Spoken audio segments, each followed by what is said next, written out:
Damon Gettier with Damon Gettier & Associates Realtors, brokered by Real. Today, we're going to talk about the 5 things that you need to ask your real estate agent before you agree to hire them. Even if you bought a house 3 or 4 years ago, the real estate industry has changed drastically in the last 2 years. So we're going to do something. We're going to show you, break it down exactly how real estate works today so that you know some of your rights, some of the things that you can do to protect yourself, and when hiring an agent, what you need to look for. This video is created for the average Joe or the average Jill so that you can hire an agent to represent you and your best interests. I've sold thousands of houses over the last 20 plus years. And out of that experience, I'm going to take the knowledge I've gained from that and put it in this video and share it with you. Again, this is part of a larger project, Project Genesis, where we take real estate from the very beginning to the very end, from thinking about buying a house to moving into your house. So first and foremost, you're hiring a real estate agent to work for you. They're being hired to work for you and represent you on your behalf. In the industry and legally, there's a term used for that. It's called fiduciary duty. That means their duty is to represent you and your best interest, not their best interest, not the seller's best interest, not a commission's best interest. You're hiring someone to represent you and your best interests. When you hire this person, you're hiring them to advise you. You're hiring them to make recommendations to you. If you're making a decision that they know from experience is not in your best interest, to advise you it's not in your best interest. Sometimes we need to hear that it's not the right house. Sometimes we need to hear that it's not a good investment. And that agent should be willing to very clearly state that to you, and you should be willing to hear that from them. In addition, they need to keep you informed along the process. You don't want an agent that shows you a couple houses, writes a contract, and then shows up at closing. You want them to keep you informed along the whole process to let you know what's going on, what to expect, when to expect it, so that you know exactly what to expect every step of the way. Question number 1, who do you work for? It's a really important question. And the reason it's an important question is that most consumers, you may be different, but most consumers don't really understand how real estate works. Most consumers think that they have to call the listing agent to see the house. And that's really not what you have to do. It's probably really not what you want to do. The listing agent works for the seller. They work for the seller. They work for the seller's best interest. There is a thing called dual agency. And dual agency is when you call a selling agent, listing agent, and you say, hey, I want to see this house. And then they come out and they show you the house. And then for some reason, they go in this automatic role of dual agent. I'll represent you and I'll represent the seller. Well, unfortunately, you can't do that. Okay. You can't represent two, which means on dual agency, you represent none. Dual agency actually means you represent neither the seller nor the buyer. You cannot advise either one. You're now a neutral, non-party to the contract. All you do is get paid.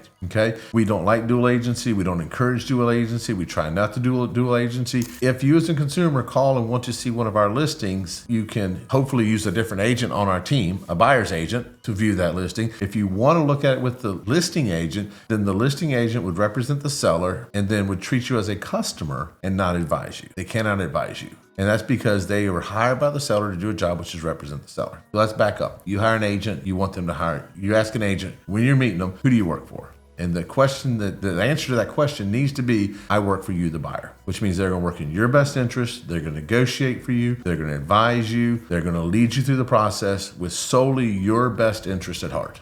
Second question, probably the most important question. Are you a full-time real estate agent? And look, I know that somebody's cousin, Ed, did real estate as a part-time and did a really good job one time. But for the most part, it is really hard to do a good job part-time. So much so that most full-time real estate agents really dread when they have to work with a part-time real estate agent. And the reason is, for the most part, real estate's a 12-hour-a-day job, and it's 7 days a week. And so when paperwork needs to be signed, when we need to get a hold of a lender, when inspections need to be done, agents don't have time to wait for another agent to get off their 9 to 5 to decide that evening, hopefully, or that weekend that they're going to respond. If a house comes on the market, especially in a hot market, if a house comes on the market today at 8 o'clock in the morning, are you willing to wait till 5, 6, 7 this evening to see it and then hopefully put an offer on it? Because in this market, oftentimes that house will already be under contract. That house will already have been sold. There's also this shadow market we have where you have a lot of agents talk to each other, full-time agents talk to each other daily. And they say, hey, I have a house coming on 123 Main Street. It's a 3-bedroom, 2-bath. It's going to be $350,000 if you know anybody interested. A lot of these houses get sold off market, and the part-time agents aren't in that circle. They never know about it. And I'm not saying you can't buy a house through your cousin, your mother, your father, whoever is a part-time agent. I'm just saying if you do, you need to understand they absolutely cannot do the same job as a full-time dedicated agent can do. They just can't. They don't have the time, they don't have the resources, they don't have the experience, they don't have the expertise to do that. And what I truly don't understand is you're spending multi-$100,000 on a purchase. Like you're not spending $5,000 or $10,000 or $50,000, you're spending hundreds and hundreds and hundreds of thousands of dollars on a house. Why would you trust someone that it's not their full-time career? Because I can promise you that if you had $100,000 to invest in the stock market, you wouldn't trust Cousin Jeb that does real estate 30 minutes twice a month. Investment 30 minutes twice a month. You wouldn't trust him. You'd be like, heck no, Cousin Jed, he works at Tire Shack. Great guy. He manages Tire Shack. Great guy. But he doesn't do real estate or he doesn't do investments. So if you can buy a house, you spend hundreds and hundreds of thousands of dollars, find a full-time real estate agent. We'd love you to use our full-time real estate agents, but if you're not going to use our full-time real estate agents, use the full-time real estate agent somewhere else. Use someone that knows how to do it. Training's important. Experience is important. You're talking about hundreds and hundreds of thousands of dollars. You're the one that's going to be stuck with the mortgage, not the real estate agent. Make sure when you hire someone that they're there to do the job for you, that they're going to get paid to do. Let me give you an example. In our company, Damon Gettier and Associates Realtors, we have, when agents first come on, there's a 90-day fast start, which is literally 90 days, 8 hours a day of training for 90 days. They are trained in and out, everything about selling real estate, working with clients, negotiating, finance, settlement for 90 days. I will say with confidence that there's not a single firm, not a single company in this area that does the training we do. From then on, we train 5 days a week with our agents. 5 days a week, every week, our agents get trained. And that's not an exaggeration. You can ask any of my agents. It is literally 5 days a week. They get trained on the art of selling, the art of negotiation, the art of working with inspectors, the art of working with lenders, with settlement companies. Our job is to constantly craft our skill set to protect you, the consumer. And I know there's a lot of people say it's overkill. You don't have to do it. Well, Tom Brady, the winningest football quarterback ever, had a coach. He trained every day. Our agents train every day. We want to have the best agents prepared to represent you, the consumer, that there are in this town. So that's what you're looking for. You're looking for an agent to represent you in your best interest. You're looking for an agent that is trained and trained well. Question number 3, how many houses have you sold this year? How many did you sell last year? Important question, because there's a term in sales, it's called fake it till you make it. Some people are really good at it, and there are people. So I can tell you, like on my team, I have 3 agents that sold 50 houses apiece this year. That's pretty good experience. I will tell you that the average real estate agent sells less than 5.6 houses a year. I will tell you that in our MLS, there are literally hundreds of agents that have sold no houses this year, 0. And so just because they have a license doesn't mean they have experience. There's 3 things: knowledge, expertise, experience. And those are 3 totally different things. You can have all the knowledge and the expertise, but not the experience, and still not know how to negotiate, still not know how to walk through the transaction, still not know what to look for in everything. So you want all those things. You want the knowledge, the expertise, and the experience. And when you're hiring an agent, you need to ask about those things.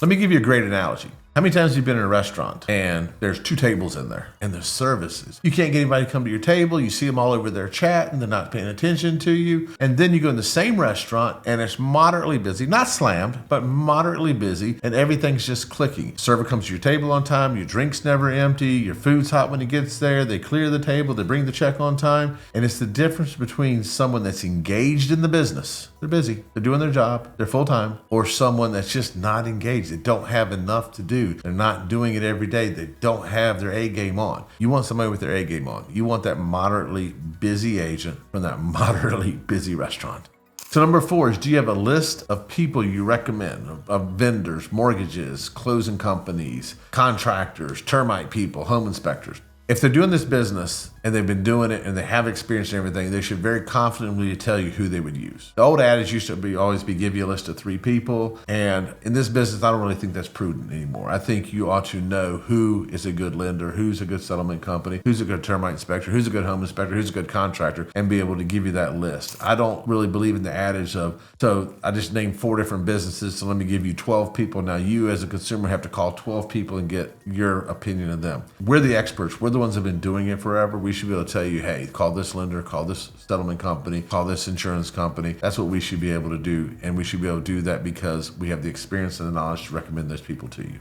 So you're getting close to hiring this real estate agent. We're doing pretty good, but we got to keep in mind, life happens. People have graduations, kids get sick, parents, grandparents go in the hospital, vacations happen, school events happen all the time. There's a game. What is your agent's plan?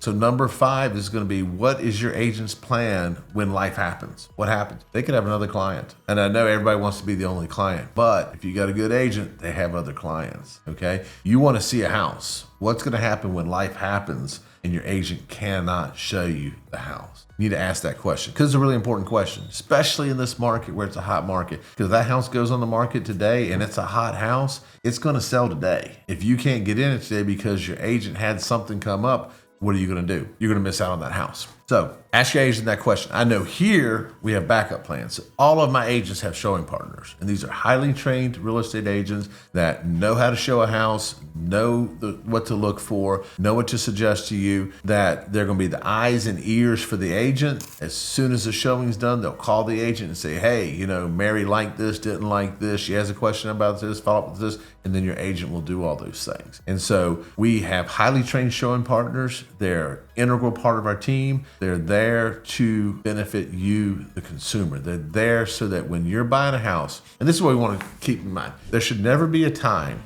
during business hours, and business hours for us is going to be basically 8 to 8, that if a house comes on the market, we can't get you in it. And that's our goal. Now, can other agents do that? Not really, because life does happen, and it happens to everybody, and it happens at the darndest times, okay? We can virtually guarantee that life's not going to get in the way of you seeing that house because we've taken the precaution to hire multiple showing partners to make sure that there's never a time that a house comes on the market that you want to see it that we cannot get you in it.